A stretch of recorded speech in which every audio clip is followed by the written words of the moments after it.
This is an early morning edition of the 28storms.com update on Tropical Storm Ernesto on this Friday, August 3rd, 2012.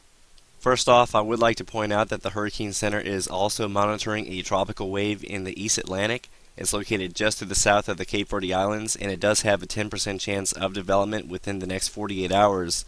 However, it's going to take at least a week for this tropical wave to make it out toward the Caribbean, if it even decides to move in a westerly direction.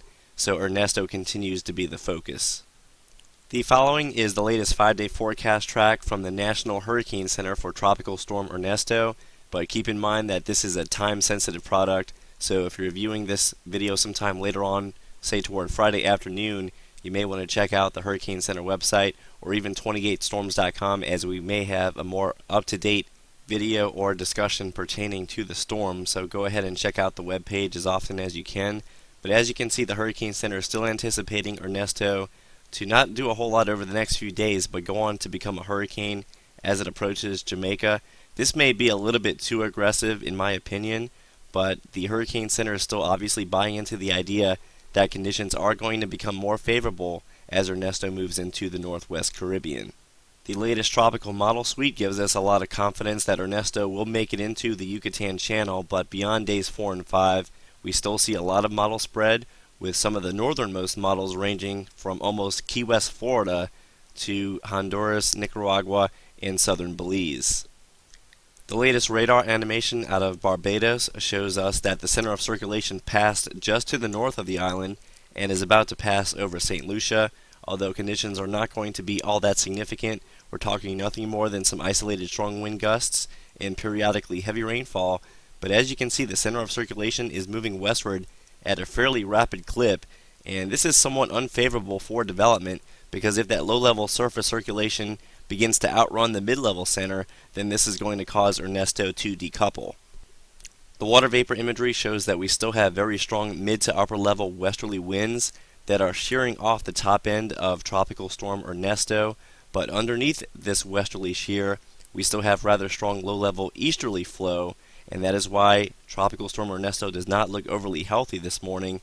And if that weren't enough, we still have a lot of dry air just to the south of San Juan. So there is that chance that Ernesto, despite it being upgraded within the past 24 hours, it could just as easily be downgraded down to a tropical depression or even a tropical wave axis.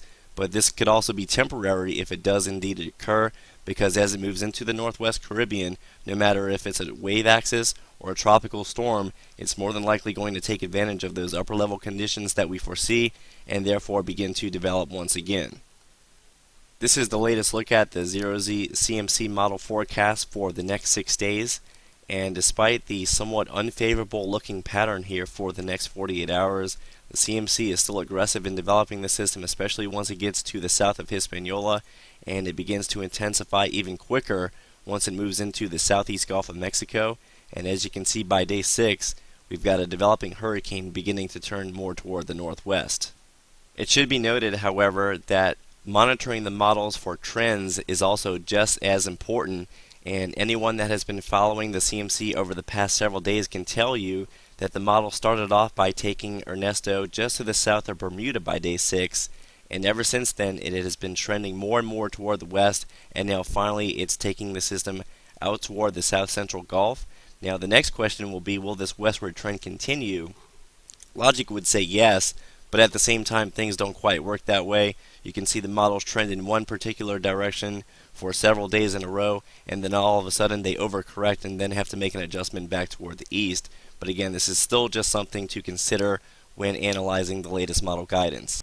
Of course, it also makes sense from a forecaster perspective to figure out why the CMC is still showing that northerly track. And 2 or 3 things are going to have happen for that northerly turn to occur. Now, one thing that could help those chances in the short term is if Ernesto at least maintains its current intensity, or perhaps even strengthens a little bit more, because if it were to strengthen, then it's going to have the tendency to want to gain latitude as it crosses the Caribbean. And if it begins to move more toward the southern Cuban coastline, or is anywhere near this region, then it's going to be far enough north to where it's going to feel the influence of these troughs near the Gulf of Mexico more often. And if we've got a hurricane here near day 4 or day 5 near the Isle of Youth, it's going to feel the impacts of those troughs, especially if it's coming in a little bit higher in latitude, and it's going to want to make that turn more toward the north into that weakness in the ridge. But that's the big question right now. Is it going to intensify as quickly as the CMC is indicating? And is this trough going to be here? And if the two are there at the same time, then this could cause problems for the U.S. Gulf Coast. However, this is a forecast that is currently not being supported by two of the better models, those being the GFS and the ECMWF. And you can see what I'm talking about as I set the latest forecast from the GFS into motion. The GFS is showing more steady development, and it's a little bit slower here. That is, until the system moves into the West Caribbean, then it begins to intensify Ernesto a little bit more, and then it shows a potential hurricane landfall along the eastern half of the Yucatan Peninsula. And from what I can tell, the only thing causing the differences in the tracks between the CMC and the GFS is simply the rate of intensification that is forecast out across the Central Caribbean. Obviously, the slower development being forecast by the GFS is keeping Ernesto at a lower latitude, therefore it does not feel this trough out across the Central Gulf, so it's bypassing the trough and then moving westward into the western Gulf of Mexico. So then as we turn to the latest GFS shear forecast, we see that over the next 24 to 48 hours, it looks as though Ernesto is going to move more toward the west and therefore survive this westerly wall of shear that it's currently dealing with. And this is the wall of shear that's really inhibiting the northern semicircle of the storm.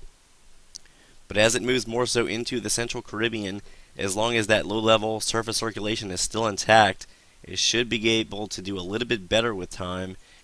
And then finally, as we go out into days 3 and 4, there's a very important feature that I want you to pay attention to, and it's the forecast of this upper-level low to be situated just to the north of the Yucatan.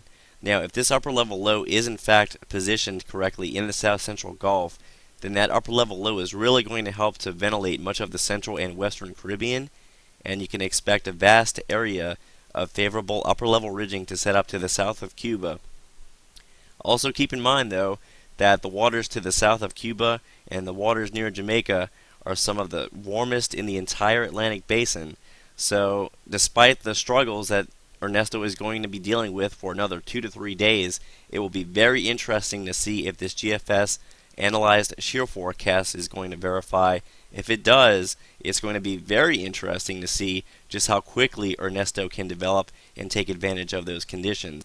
If the center of the storm is still well intact by this time, then there is indeed the outside chance of rapid intensification just to the east of Cancun and Cozumel. And if that were not enough, as we just saw with the operational run of the GFS, that run takes the system more on a westerly track into the Yucatan and then off into the Gulf of Mexico, and then the extended range version of that operational run goes on to take it into mainland Mexico somewhere near Tampico. However, the latest GFS ensemble members, valid for the same time, that being 0Z, are obviously split, and we've got half of the models taking the system into Central America, but apparently we do have some GFS members that do see the same thing as the operational run of the Canadian model, and you see them taking the storm more toward the Central Gulf Coast or even Texas. Finally, the oftentimes reliable ECMWF model is not buying into Ernesto doing much of anything while in the Caribbean. As you can see, it's keeping the storm relatively weak by showing nothing more than a minimum central pressure of 1009 millibars once it reaches Jamaica. And since the European model keeps the system weak throughout the forecast period, it's not going to feel the impacts of the trough to the north. So instead of rapidly intensifying over the open waters over the northwest Caribbean, it instead chooses to take the system directly westward into Central America with little to no development. However, as we also saw with the GFS ensembles, we have a battle amongst the European members as well. And as we begin with day 4, you can see overall that we've got at least something cooking here to the south of Cuba.